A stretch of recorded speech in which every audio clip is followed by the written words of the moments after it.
High Commander Vexel stood before the massive viewing screen aboard his flagship, the Eternal Dominion. Oh.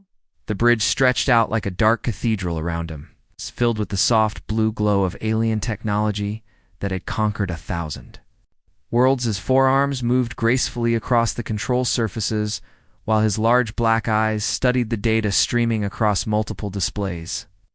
Another primitive world detected, Commander reported his aide, Subcommander Kriltok, the younger. Zephrian's voice carried the usual tone of boredom that came with surveying backwater planets. The inhabitants call it Earth. They barely have spaceflight capabilities. Vexel's mouthparts clicked in what passed for amusement among his species. In 3,000 years of galactic dominance, the Zephrian Empire had never encountered a species that posed even the slightest challenge.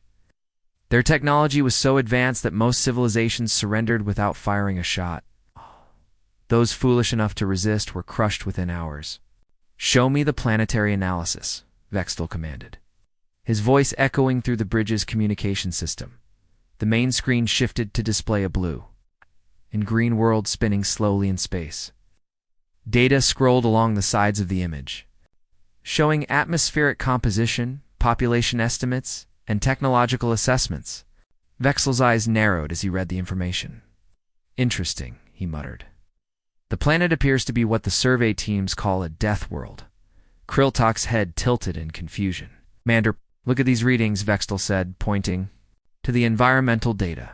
Massive temperature variations across the surface. Violent weather patterns that would kill most civilized species. Unstable geological activity causing earthquakes and volcanic eruptions.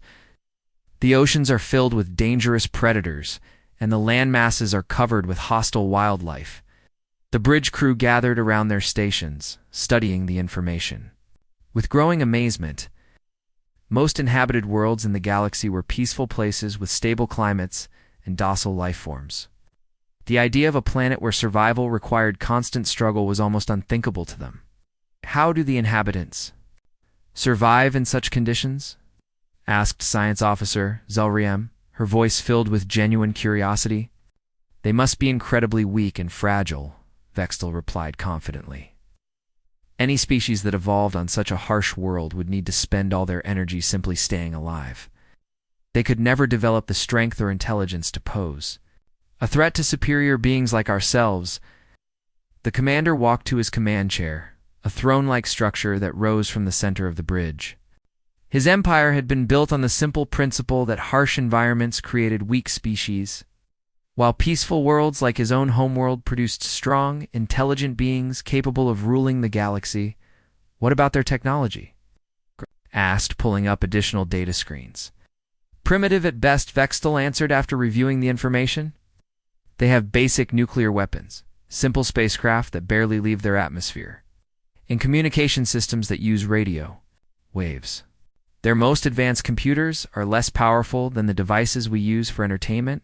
Their population, approximately 7 billion individuals spread across the planet's surface. They appear to be divided into numerous competing factions that constantly fight among themselves. It cannot even achieve basic planetary unity. Vexel's confidence grew as he studied the data. These humans, as they called themselves, were clearly another primitive species ripe for conquest. Their harsh world had made them desperate and weak, fighting over limited resources instead of developing the advanced technology and unified society that marked truly superior civilizations. "Commander," interrupted Communications Officer Velahan, "we have intercepted some of their broadcast signals. The translation computers are working on their languages." "Languages? Plural?" Yes. "Found this amusing. They have not even developed a single unified communication system. How many separate languages do they use?" "The preliminary count suggests over 6,000 distinct languages, Commander." The bridge erupted in what passed for laughter among the Zephrians. The idea that a species could be so divided and primitive that they could not even speak to each other properly was almost beyond their comprehension. Every civilized species in the galaxy had achieved linguistic unity before developing space travel. "This will be easier than I thought," Vexel said, settling back into his command chair. A divided species that cannot communicate effectively will never be able to coordinate a defense against our forces. He began to formulate his conquest plan. The humans would be valuable as a labor force, despite their apparent weakness.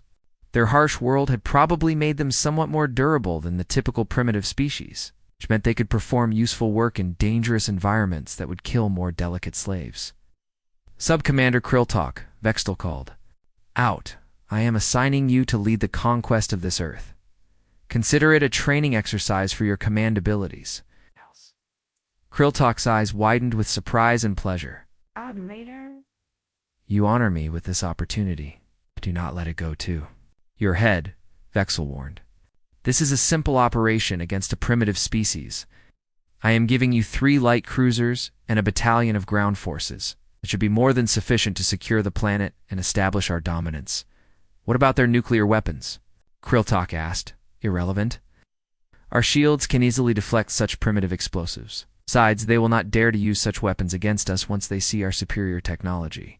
The species surrender immediately when they realize the futility of resistance. Vexal pulled up a holographic display showing the planned invasion routes. You will approach from their moon's shadow to avoid early detection. Disable their primitive satellites first, then broadcast the standard surrender demands. They inevitably refuse, as primitive species always do, begin with orbital bombardment of their major population centers. That usually convinces them to cooperate. If they still resist, then you land ground forces in their major cities and demonstrate our technological superiority. These humans will surrender quickly once they see our energy weapons and defensive systems. Their primitive projectile weapons will be useless against our armor. The plan was simple, and had worked flawlessly on hundreds of worlds. Vextal expected the entire operation to be completed within a few solar cycles.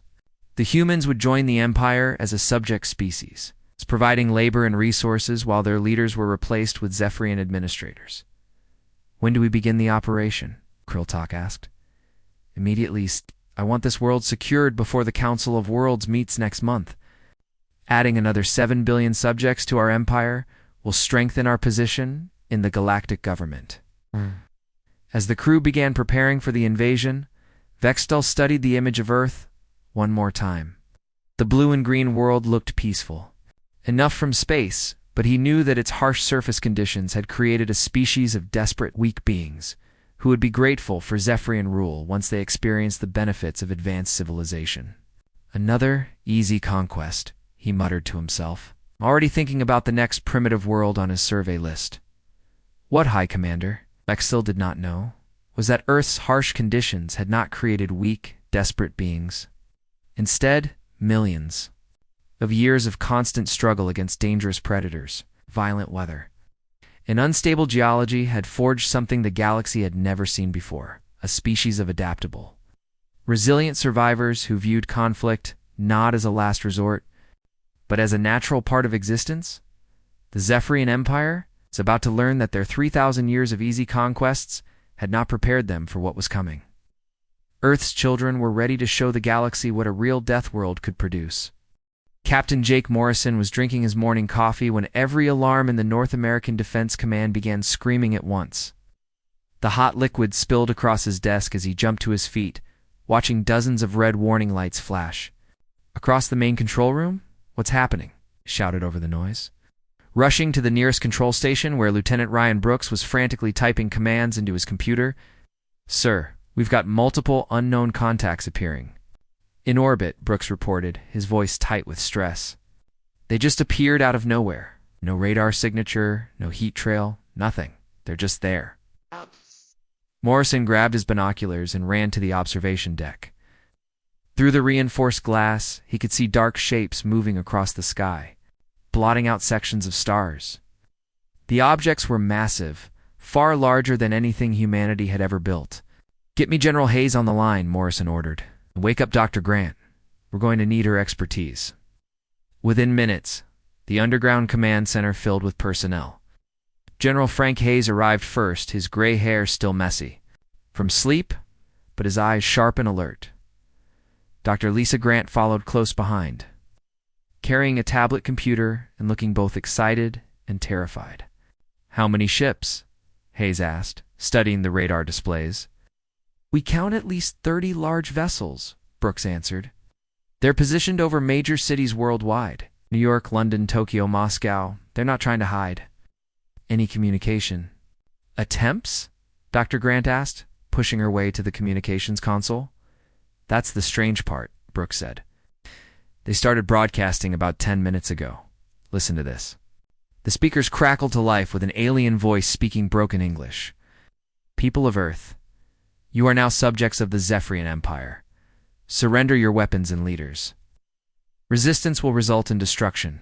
You have 1 solar cycle to comply." Morrison felt his jaw tighten. Solar cycle. 24 hours. Dr. Grant translated. "They're giving us a day to surrender."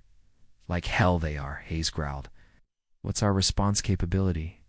Morrison walked to the tactical display showing Earth's military assets. "We've got the new orbital defense platforms online. Experimental, but they should work. Our missile systems can reach low orbit, and we've got fighter squadrons ready to scramble against technology that can appear out of nowhere," Dr. Grant asked. "We don't know how advanced they really are," Morrison replied. "For all we know, that appearing trick was their best shot. Maybe they're not as superior as they think." Hayes nodded grimly. "We've faced long odds before. The question is, what do we do about ground forces?" The answer came sooner than expected. Bright lights began descending from the alien ships, landing in open areas near major cities. Within hours, reports flooded in of strange creatures emerging from small spacecraft and establishing defensive positions. "They're not very big," reported Colonel Sam Davis over the radio from Washington, D.C. "Maybe 5 feet tall, 4 arms, moving kind of slow. Their weapons look advanced, but they're acting like they expect us to just give up." Morrison studied the video feeds coming in from around the world. The aliens were setting up what looked like standard military positions, but they seemed confused by the lack of immediate surrender. Their movements were precise but cautious, as if they had never encountered actual resistance before.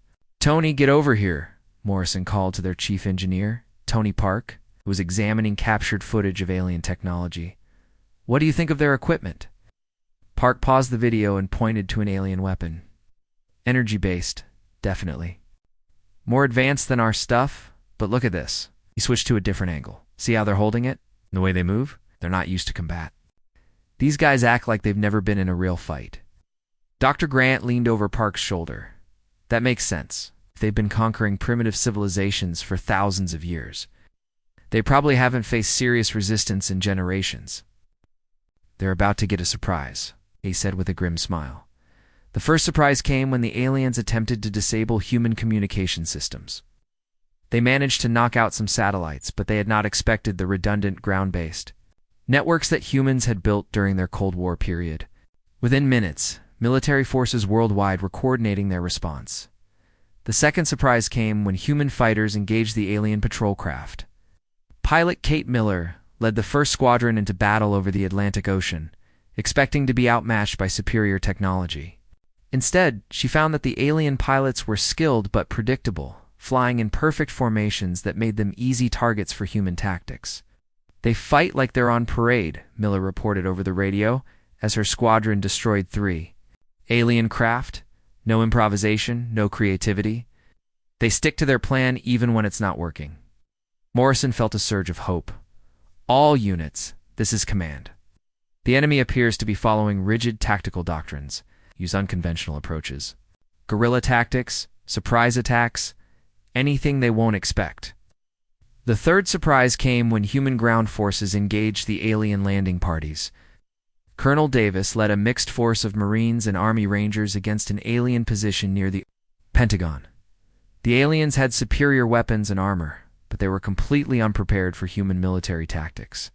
"They're setting up defensive positions like they're expecting a conventional assault," Davis reported.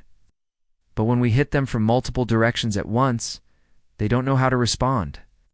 It's like they've never seen coordinated small unit tactics."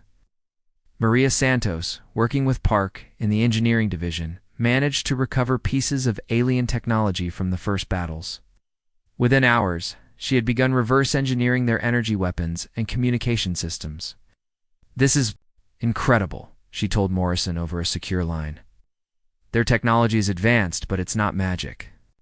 The power sources are efficient, the materials are strong, but the designs are straightforward. We can figure this out. Dr. Grant studied the alien prisoners that had been captured during the first engagements. The creatures were indeed advanced, but she noticed something disturbing about their behavior. They keep asking when we're going to surrender, she reported to Morrison. It's like they cannot understand why we're fighting. One of them told me that most species give up after the first demonstration of superior technology. Most species haven't spent their entire history fighting each other, Morrison replied. These aliens come from a galaxy where conquest is easy. They've never dealt with a species that sees war as normal. The fourth surprise came when the aliens tried to use their standard intimidation tactics. They began orbital bombardment of empty areas, expecting humans to panic and surrender. Instead, the attacks only made human forces more determined to fight. They're not trying to destroy us, observed Dr. Ben Clark, the physicist studying alien weapon signatures. They're trying to scare us. They want us alive, probably as slaves or workers. It gives us an advantage. It's the first day of conflict. Ended, Sub-Commander Kriltok found himself in a situation he had never experienced before. His forces had superior technology and firepower, but the humans refused to surrender. Worse, they were adapting to alien tactics with terrifying speed. Commander, he reported to High Commander Vexthal via subspace communication. The humans are not responding as expected. They continue to resist despite our technological superiority.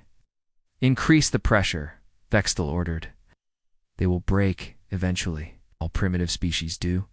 But Morrison and his team were already planning their next move. The aliens had shown their capabilities, and humanity had survived the first day.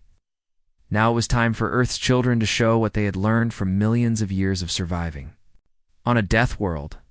Tomorrow we go on the offensive, Morrison announced to his staff. These aliens wanted to meet Earth's inhabitants. Let's give them a proper introduction. High Commander Vexthal paced back and forth across the bridge of the Eternal Dominion, his forearms moving in agitated patterns.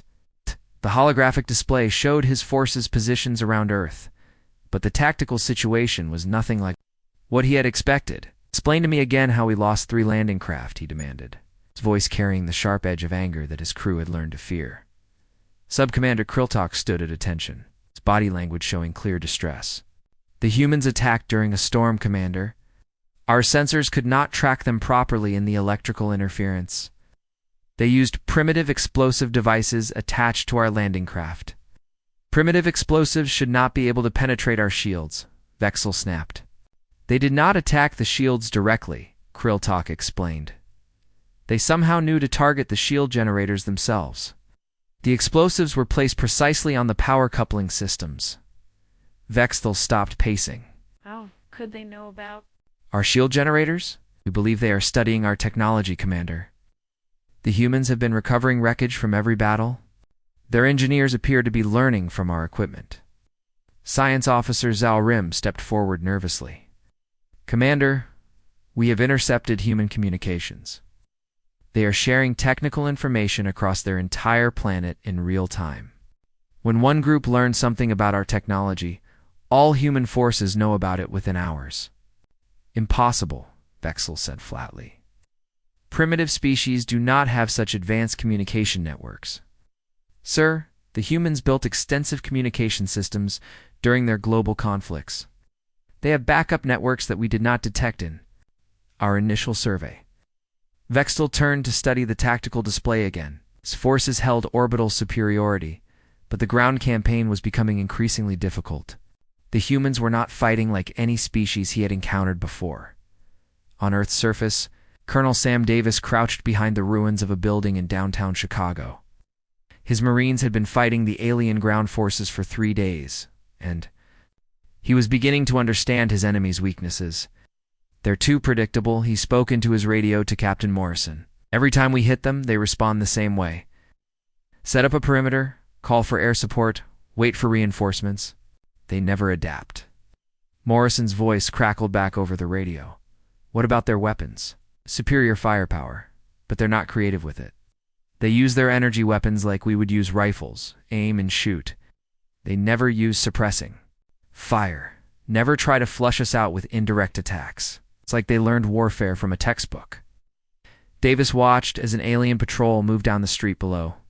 The four-armed creatures moved in perfect formation, weapons ready, but they checked every corner the same way, at the same speed. It was almost too easy to predict their movements. "Tony's got something for you," Morrison said.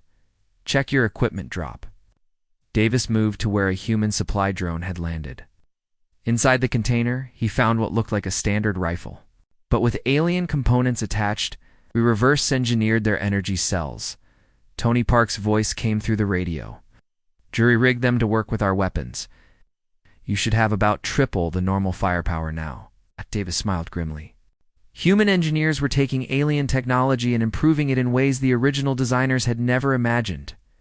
The aliens built their weapons for efficiency and reliability. Humans were rebuilding them for maximum destruction. Meanwhile, in the underground command center, Dr. Lisa Grant was studying her alien prisoners with growing fascination and horror. The captured Zephrians were not just technologically advanced. They were completely unprepared for the concept of prolonged resistance. "They keep asking when our leaders will surrender," she reported to Morrison. "I've tried to explain that. We don't have a single planetary government, but they can't understand it. They think we're lying." "What about their biology?" Morrison asked. "They're physically weaker than humans, but that's not the important part. They come from a world with stable climate, no dangerous predators, no natural disasters. They've never had to adapt to changing conditions." Dr. Grant pulled up her research on the alien homeworld. "Look at this. Their planet has 2 suns that provide constant mild temperatures. No seasons, no extreme weather. The most dangerous animal on their world is roughly equivalent to a house cat." Morrison studied the data. "So, they're not used to environmental stress exactly. When we fight them during rainstorms, they become confused and disoriented. When we attack at night, their vision is poor. They're completely unprepared for combat in extreme conditions." This gave Morrison an idea. What if we start fighting them in the places they least expect? The answer came in the form of a plan that would have been impossible for most species to execute. Human forces began attacking alien positions during the worst weather conditions Earth could provide. They fought in blizzards, during thunderstorms, in desert heat, and in Arctic cold. Pilot Kate Miller led her squadron through a hurricane to attack alien aircraft. The storm that grounded the alien pilots was just another day of flying for humans who had learned to navigate in all weather conditions. "They can't handle turbulence," Miller reported as her squadron destroyed an entire alien patrol. "Their aircraft are designed for stable atmospheric conditions. Put them in rough weather, and they crash themselves." Engineer Amy Chen worked with Dr. Ben Clark to develop new weapons, specifically designed to exploit alien weaknesses. They created electromagnetic pulse devices that disrupted alien communications and blinding strobes that overwhelmed alien visual systems.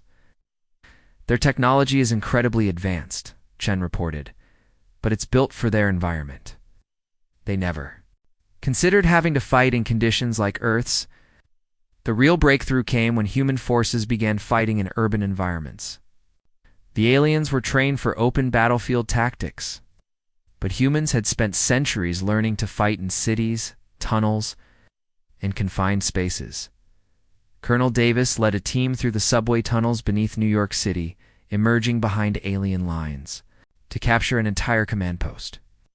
The aliens had no idea how to respond to attacks from underground. "They don't understand three-dimensional warfare," Davis explained to Morrison. "They think in terms of ground and air, never considered that we might attack from below." Sub-Commander Kriltok found himself losing ground forces at an alarming rate. Now the humans were not just fighting back, they were hunting his soldiers like prey animals. Every patrol he sent out faced carefully planned ambushes. He established came under attack from unexpected directions. "Commander," he reported to Vextel, "request permission to withdraw ground forces to orbital positions. The humans are inflicting unacceptable casualties." "Denied," Vextel replied angrily. "We are a superior species with superior technology. We do not retreat from primitives." But even Vextel was beginning to understand that something was wrong. With their assessment of human capabilities, The intercepted communications his forces were recording painted a picture of a species that thrived on conflict rather than avoiding it. "Sir," Communications Officer Velahan said nervously, "we have decoded more human transmissions. They are not just defending their cities. They are planning counterattacks." "Counterattacks?" Bextel's voice rose in disbelief. "They are planning to attack us?" "Yes, Commander. They appear to be preparing some kind of assault on our orbital positions." Bextel stared at the tactical display, trying to understand what he was seeing. In 3,000 years of conquest, no primitive species had ever considered attacking Zephrian forces. They either surrendered immediately or fought desperately to defend their homes before being crushed. But the humans were different. They were not just defending, they were adapting, learning, and preparing to take the fight to their enemies. Earth's harsh environment had created something the galaxy had never seen before, a species that viewed war not as a last resort, but as a natural state of existence. "What have we awakened?" Bextel whispered to himself, watching as more reports of human victories flooded in from across the planet. Captain Jake Morrison stood on the observation deck of the newly constructed orbital platform, watching as the last components of humanity's first interstellar warship were moved into position. The vessel, built from a combination of human engineering and captured alien technology, represented everything Earth had learned about warfare in the past month. "Status report," Morrison called to Tony Park, who was overseeing the final installation of the hybrid weapon systems. "We're ready, Captain," Park replied, wiping sweat from his forehead. "The alien power cores are integrated with our targeting systems. We've got their energy shields running on human backup generators. If something goes wrong, we can keep fighting." Morrison nodded, studying the tactical display that showed the positions of alien forces throughout the solar system. Lady. The Zephrians had called for reinforcements after their ground forces began suffering heavy casualties. Now humanity faced a full alien battle fleet. But they were no longer the helpless primitives that Subcommander Kriltok had expected to conquer. "Dr. Grant, what's the latest intelligence on their fleet composition?" Morrison asked. "Dr. Lisa." Grant looked up from her analysis station. 67 ships total, including their command vessel. But here's the interesting part. They're all designed for intimidation and orbital bombardment. None of them are built for ship-to-ship combat. "What do you mean?" "Look at their weapon placements," Grant explained, pointing to the technical diagrams on her screen. All their heavy weapons point down toward planetary surfaces. They have minimal side-mounted armaments for fighting other spacecraft. Morrison felt a surge of hope. They've never had to fight a space battle. Exactly. For 3,000 years, they've been conquering species that either surrendered immediately or had no space-based military capabilities. They've never faced an enemy that could fight back in space. Engineer Amy Chen joined the conversation, carrying a tablet loaded with technical specifications. "Captain, we've finished analyzing their communication intercepts. They're completely panicked. Listen to this." She activated a recording of translated alien transmissions. High Commander Vextel's voice filled the room, speaking to his fleet. "Commanders with barely controlled fear, these humans are not like any species we have encountered. They adapt to our tactics within hours. They turn our own weapons against us. They fight in conditions that would kill most civilized beings. We may need to consider orbital bombardment of their major population centers." Morrison's jaw tightened. "Are they planning to destroy Earth's cities?" "The transmissions suggest they're considering it," Chen replied. "But they're also receiving reports from their scouts about human orbital defenses. They're not sure they can achieve orbital superiority." This was the moment Morrison had been preparing for. Human forces had spent the past weeks not just defending Earth, but building an offensive capability that could take the fight to the aliens. The plan was ambitious beyond anything humanity had ever attempted. "All stations, this is Command," Morrison announced over the fleet communication system. "Operation Deathworld is now active. We're going to show these aliens what happens when you threaten Earth." The human fleet that launched from Earth's orbit was unlike anything the galaxy had ever seen. The ships were built for war in a way that alien vessels were not.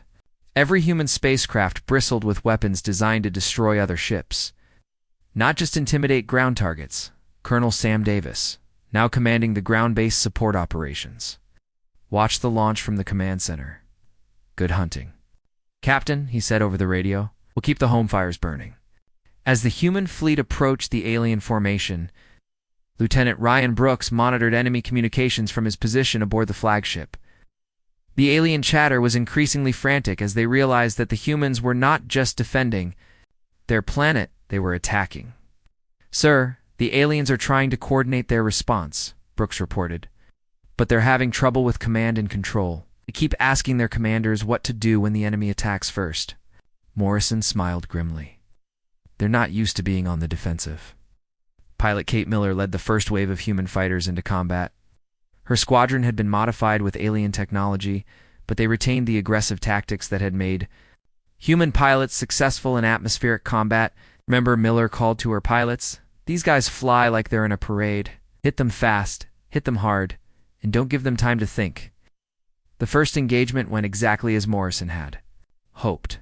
The alien fighters were technically superior, but they flew in predictable formations and followed rigid tactical doctrines. Human pilots, trained to adapt and improvise, tore through their ranks with devastating efficiency. Miller to command, Kate's voice crackled over the radio.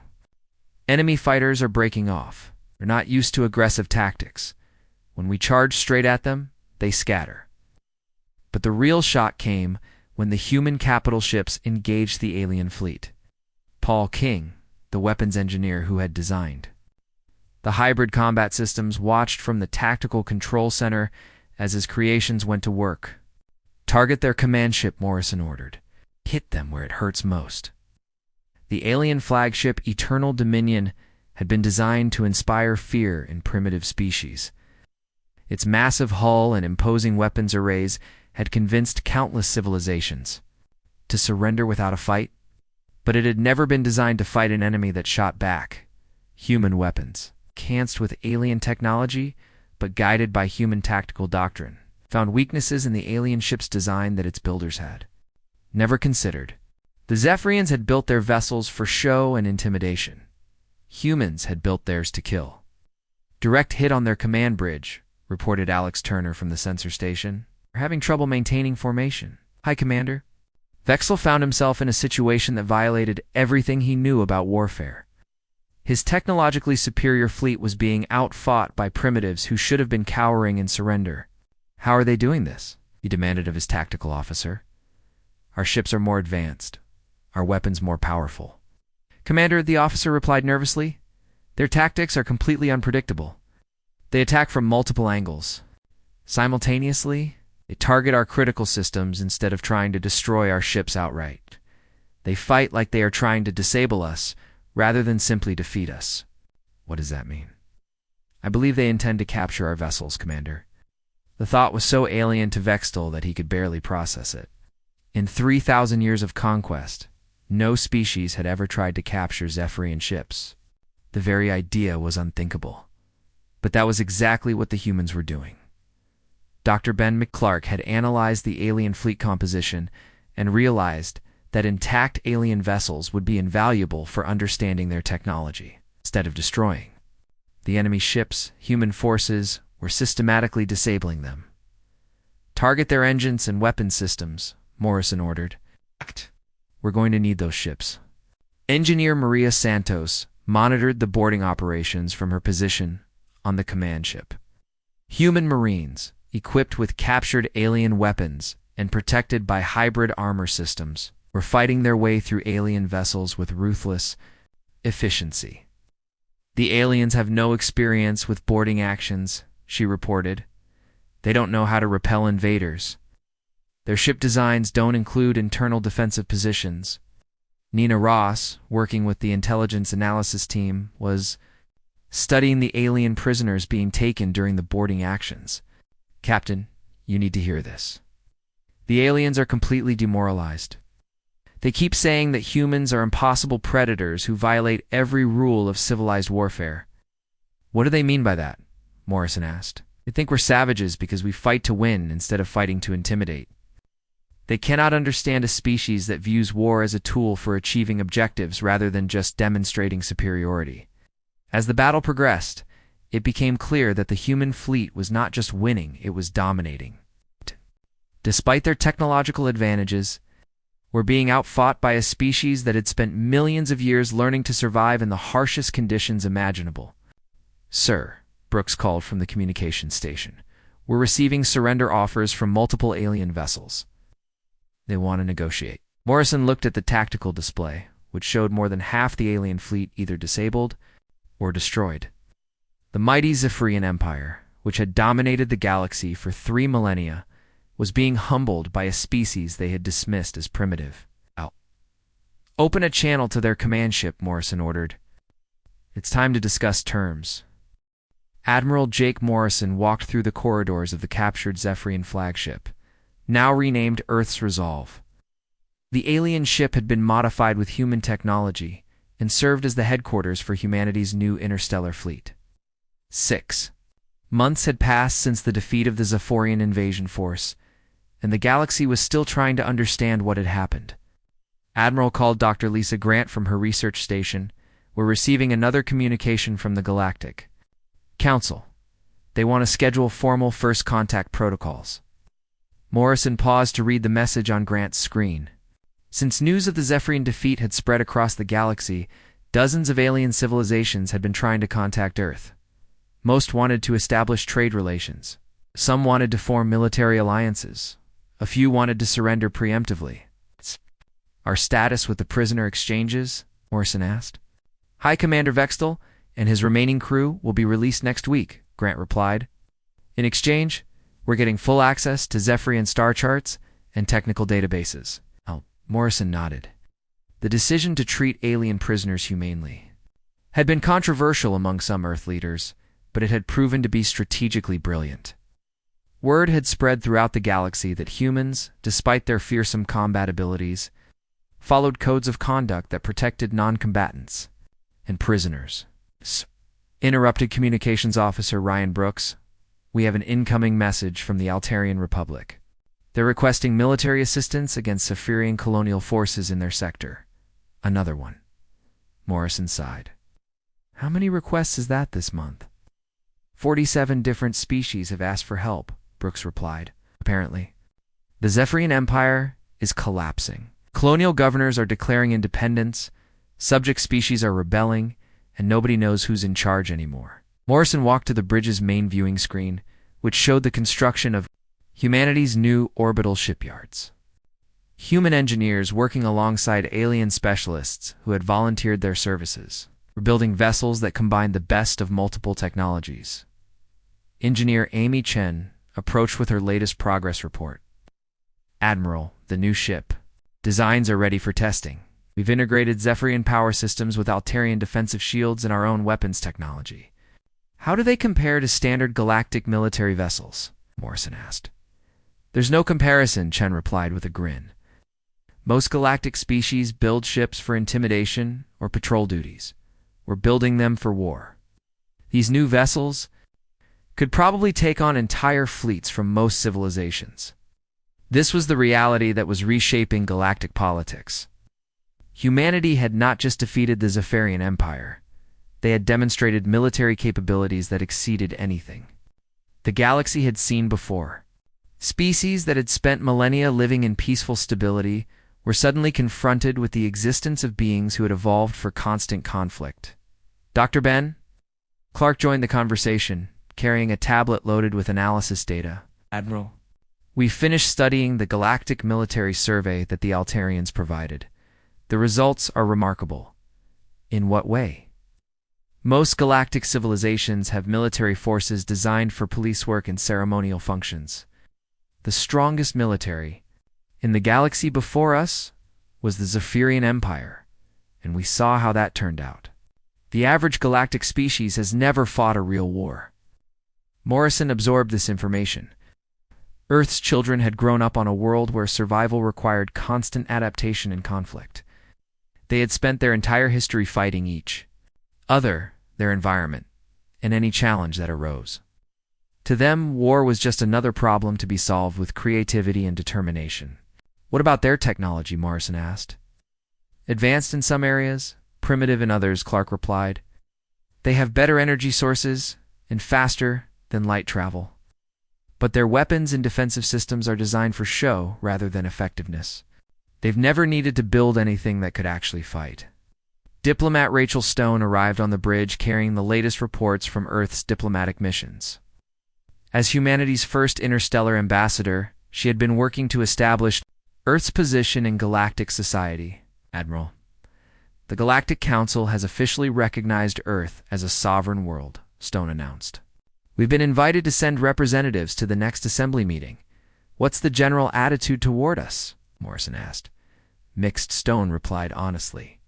Some species are terrified of us. They see humans as violent predators who could conquer the galaxy if we wanted to. Others are fascinated by our technology and want to learn from us. Most are just confused. Confused about what? They can't understand why we're not trying to build an empire. Every powerful species in galactic history has used their strength to dominate others. The fact that we defeated the Zephrians and then offered them peace terms instead of enslaving them is completely unprecedented. Morrison smiled slightly. This was the fundamental difference between humans and the other species. They had encountered Earth's harsh environment had taught humanity that cooperation was often more valuable than domination. Humans had learned to work together because survival on their death world required it. Sir, interrupted Engineer Tony Park from his station, we're receiving a priority transmission from Earth Defense Command. General Hayes wants to speak with you. Morrison activated the communication link, and General Frank Hayes appeared on the screen. The old soldier looked tired, but satisfied. Admiral, I wanted to give you an update on the situation back home, Hayes said. We've had delegations from 36 different species visit Earth in the past month. Most of them want to establish embassies. Any problems? Just the usual cultural misunderstandings. Most of these aliens come from worlds with perfect climates and peaceful ecosystems. They're amazed that we can live on Earth at all. Yesterday, an Altarian diplomat nearly fainted when he saw footage of a thunderstorm. Morrison laughed. What about military cooperation requests? We're being very selective. The Altarians and a few other species have legitimate defense needs. But some of these requests are just attempts to hire human mercenaries for their local conflicts. This was another challenge humanity faced. Their military capabilities were so far beyond galactic norms that every species with a territorial dispute wanted human assistance. Morrison had established strict guidelines about when Earth would provide military aid. Admiral called Dr. Grant from her research station. I'm receiving some interesting data from our xenobiology exchanges with other species. What kind of data? Information about death worlds? Apparently, Earth isn't the only harsh planet in the galaxy, but it might be the only one that produced a successful spacefaring civilization. Morrison moved to study Grant's research. The data showed that while dangerous worlds existed throughout the galaxy, most species that evolved on such planets either went extinct or never developed beyond primitive tribal societies. Earth was unique in producing a species that not only survived their harsh environment, but thrived because of it. There are a few other Deathworld species out there, Grant continued, but they're all isolated and non-technological. We might be the first Deathworld species to achieve interstellar travel. That explains a lot about galactic attitudes toward warfare, Morrison observed. Engineer Paul King approached with the latest reports from human exploration missions. Admiral, our scout ships have made contact with 3 more civilizations this month. The pattern is always the same. They're amazed by our technology, terrified by our military capabilities, and confused by our diplomatic approach. Any hostile contacts? Not really. Most species take one look at our ships and decide that peaceful relations are preferable to conflict. Word is spreading that humans are the species that defeated the Zephrian Empire. Morrison nodded. Humanity's reputation was preceding them throughout the galaxy. The story of how a primitive species from a death world had humbled the galaxy's greatest empire was becoming legend among countless civilizations. Sir Brooks called from communications. We're receiving a transmission from deep space. Not from any known galactic civilization. Morrison felt a familiar surge of alertness. Put it through. The transmission was garbled and distant, but the message was clear. Another galaxy had detected the radio signals from humanity's recent conflicts. They were interested in making contact with the species that had demonstrated such remarkable military capabilities. "It looks like our reputation is spreading beyond this galaxy," Morrison said to his assembled staff. "Are we ready for whatever comes next?" Dr. Grant smiled. "Admiral, we're from Earth. We've been ready for anything since the day we first looked up at the stars and decided to reach for them." Morrison looked out at the stars through the bridge's viewing screen. Humanity had taken its place as a galactic power, respected and feared in equal measure. Earth's children were spreading across the galaxy, carrying with them the adaptability and resilience that their harsh homeworld had given them. The galaxy would never be the same. And somewhere in the depths of space, other challenges were waiting to test the Deathworld warriors from Earth.